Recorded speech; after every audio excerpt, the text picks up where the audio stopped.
Abraham Lincoln is reading his presidential mail. Some come from congressmen, others from generals. But this one is different. If you attempt to abolish slavery in Maryland, you will be murdered.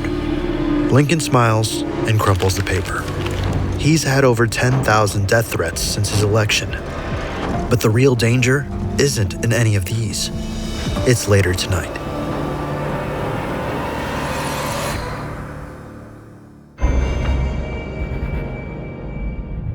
A man pushes through the door of Ford's Theater. He's a celebrity, John Wilkes Booth, one of America's most famous actors. For months, Booth has raged at Lincoln's speeches. Calls to free the slaves, demands for equality and the right to vote. But today, something feels off. "What's going on up there?" Booth demands. "We have a special guest tonight," replies the stagehand. Booth freezes. The decorations confirm it. There's only one man it could be. To him, Lincoln isn't saving the country. He's destroying it. His own family voting for him is proof. Twice, Booth has tried to kidnap the president, only for both attempts to fail. But the stars have aligned. He knows every corner of Ford's Theater. He's worked here many times. The president will be located in boxes 7 and 8. Despite this knowledge, killing him won't be easy. Booth's hatred stretches far beyond Lincoln. The president is one part of a much bigger plan.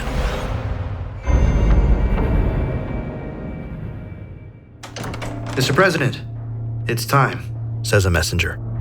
The Civil War between Lincoln's Union and the Confederacy has raged for 4 years. The South fights for independence from the U.S. government. They believe slavery is essential to the economy and want it to remain, sparking bloody battles across the country. Lincoln is now winning, and the war nears its end, but the nation remains deeply divided.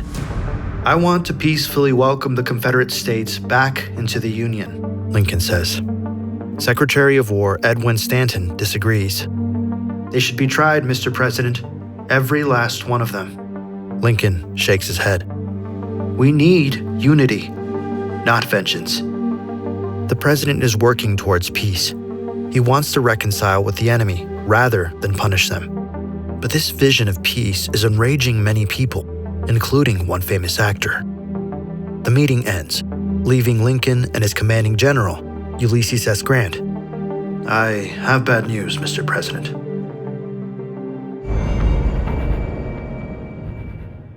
Booth strides toward Pumphrey's stable, mind racing. There is no time to waste. If he wants to be successful, he will need to plan ahead of time. "Give me a roan mare. I will pay now," he says impatiently. The horse will wait behind the theater, crucial for his escape. But word of Lincoln's death will spread fast. He'll ride south through Navy Yard, then through southern Maryland into Virginia, ultimately seeking refuge in the Confederacy. Tonight's mission is bigger than Lincoln, bigger than war. The goal is to collapse the Union. Nothing will stand in Booth's way. The easiest step is complete, but the second is much riskier. Modify Lincoln's box so he can easily get in. Then, kill Lincoln without anyone noticing. Booth rides to the theater. Nothing has gone wrong. Yet. "Well, General, what's the news?" "I won't be joining you at Ford's Theater this evening.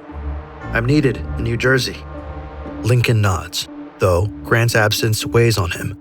Together, they are a signal of strength for the Union. Lincoln crosses the hall for lunch. The dream he had 3 nights ago is still playing on his mind. He was wandering through the White House at night. It was strangely quiet. Suddenly, he heard something. Weeping sounds, as if someone was mourning. He followed the crying until he stumbled into the East Room, where he found a sickening surprise. Mourners, gazing at a body covered with a blanket. "Who is dead in the White House?" he asked. The answer came. "The president. He was killed by an assassin." Back in the present, Lincoln greets his driver and footman. men he's known and trusted for years. Both look out for him and his family's safety. Like most presidents during this time, protection is limited, with only 1 or 2 bodyguards following Lincoln each day. Crook had been a police officer before joining the White House, the best on Lincoln's detail. Having completed a double shift, he won't be present tonight. Crook leans in. Sir, don't go to the theater. It's not safe. Booth leads his roan mare into the alley behind Ford's theater and walks in the back door. But there's one problem. The theater is alive. Rehearsals, stagehands, musicians, all walking around. If Booth is caught modifying Lincoln's box, the entire plan collapses. He waits for 2 stagehands to leave, then climbs the steps. He sees the location where Lincoln's security will stand. Booth has an idea to slip past him. But like his previous attempts, plans don't always go as expected. Lincoln has just started his second term as president. For many years, he's understood exactly what the people want. Which reminds me of today's sponsor, because after a decade of continuous improvements, it's remained one of the top naval warfare games each year by delivering exactly what the people want. If you're tired of buying overpriced games but still want something that feels new, World of Warships is free to play and is handing out a limited time offer for new and returning players. This is because, unlike normal games, it avoids becoming boring by letting you control over 850 different ships, along with multiple maps and changing weather conditions. But what really sets it apart is how the game optimizes for realism and gameplay.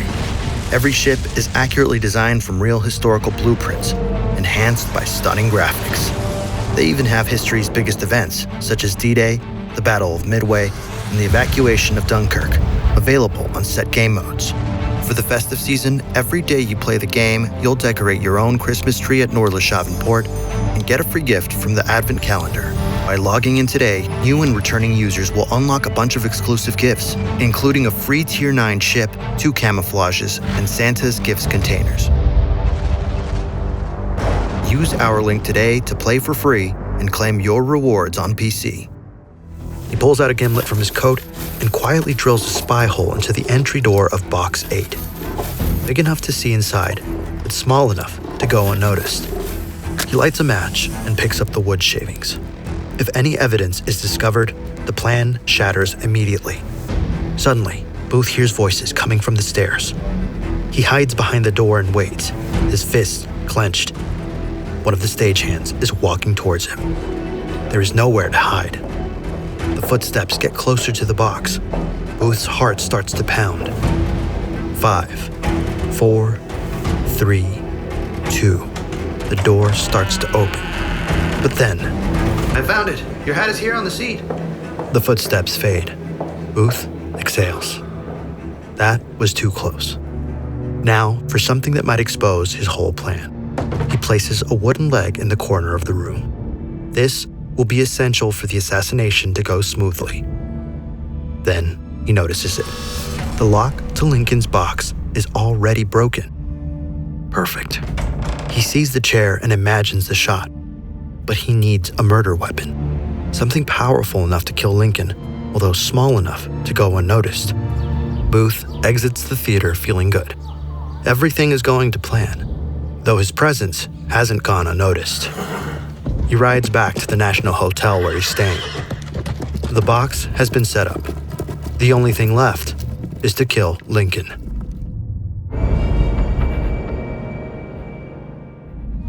Lincoln senses the risks.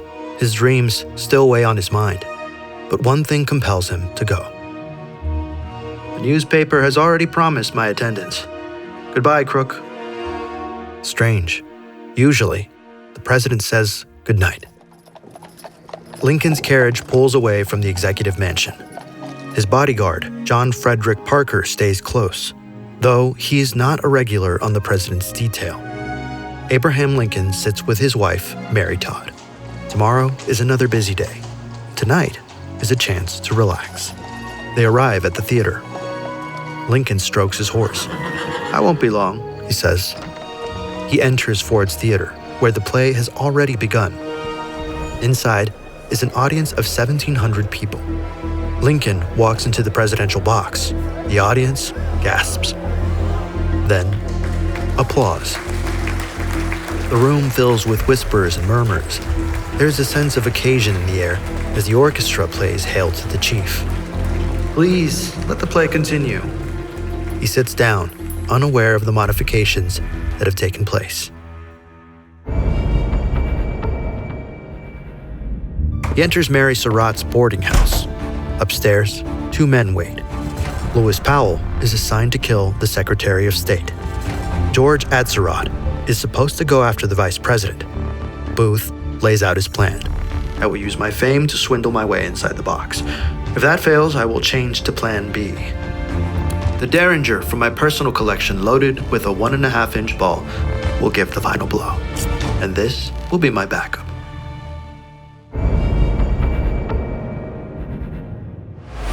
Booth cuts through the streets and turns into the alley behind Ford's Theater. But something is wrong. He clutches his chest. He feels the world closing in on him. The plan is perfect, but it's fragile. He's banking on one specific moment. If he doesn't reach Lincoln's box in time, his entire cover is blown. If that happens, the chances of success become even slimmer. Booth meets the stagehand supposed to hold his horse. Are you all right? I will wait out here for you. Yeah. Booth slips through the back door like he's done 100 times before. Inside, the crew moves props. Booth passes them like it's any other night. But he's not here to perform. He's here to listen, track the lines of the play.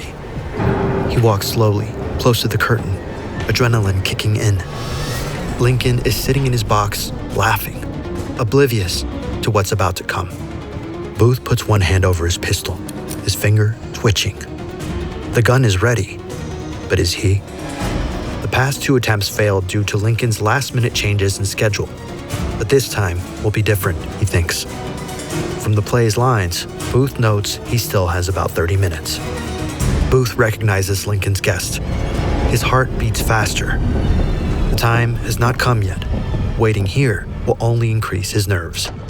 He steps out through a side door and heads to the Star Saloon. Back inside Ford's Theater, the play continues.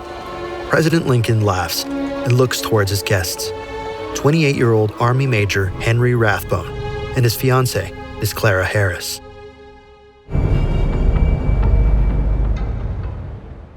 He walks fast and pushes through the door, taking a seat at the bar. Whiskey, not brandy. Booth tries to remain confident, but doubts are creeping in. Tonight, his usual order is not strong enough. Being searched, facing the president's bodyguard, and making a successful escape feels too uncertain. He takes a deep breath and glances around the room. At the bar is Francis Burns, Lincoln's driver. He's with one other man, but Booth can't recognize him. He drinks beside the very men loyal to his target. Then, "You'll never be the actor your father was," a random man blares. Booth doesn't flinch. He just smirks. "When I leave the stage, I'll be the most famous man in America." He downs the whiskey and walks out. His time is now. Booth walks to Ford's Theater. Inside, the play is moving toward its final act. He must get to Lincoln's box in time for the joke.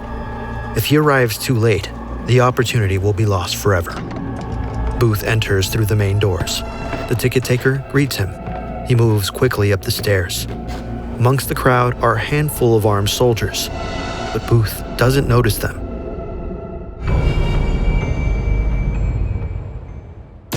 Every second is life or death.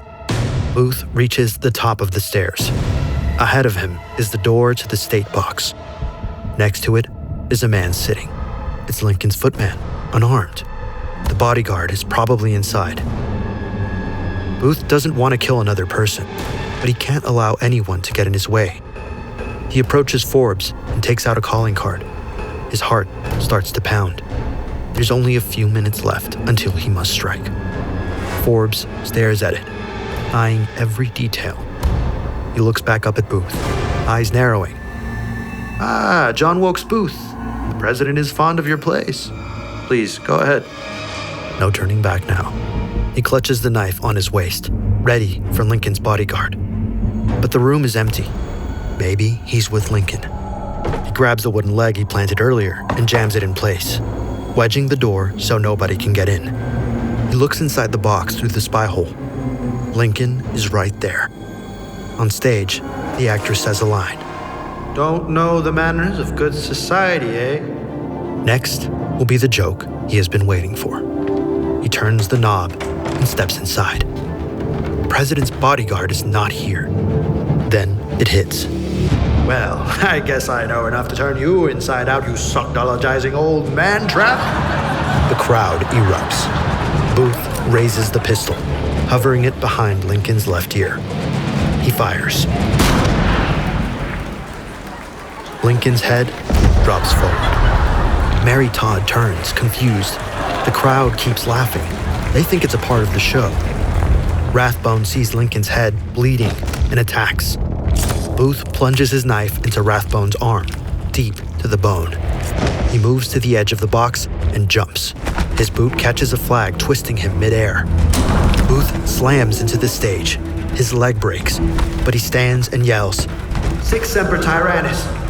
In the box, Rathbone shouts, Stop that man! Booth dashes behind the stage. A man grabs him. Booth takes his knife and drives it into him. The man's grip releases. Booth continues running towards the back entrance. He exits and screams, Give me the horse! The stagehand freezes in shock. Booth knocks him over, jumps on the horse, and disappears into the night. In the chaos that followed, Abraham Lincoln was carried across the street to a boarding house, where he lay deep in a coma. The person meant to protect the president that night was the man getting drunk inside the saloon with Lincoln's driver. The other conspirators were quickly captured and brought to justice. Louis Powell stabbed the Secretary of State, but Seward survived. George Atzerodt decided to calm his nerves at a bar and ended up getting too drunk. The president clung to life through the night. But at 7:22 a.m. on April 15th, Abraham Lincoln died, and the hunt for Booth began. Edwin Stanton, the man Lincoln was debating with earlier that day, starts the largest manhunt in American history. Booth fled to Virginia. His escape lasted 12 days. On April 26, Union soldiers surrounded him in a barn. They told him to surrender, but he refused. He was shot and killed on the spot.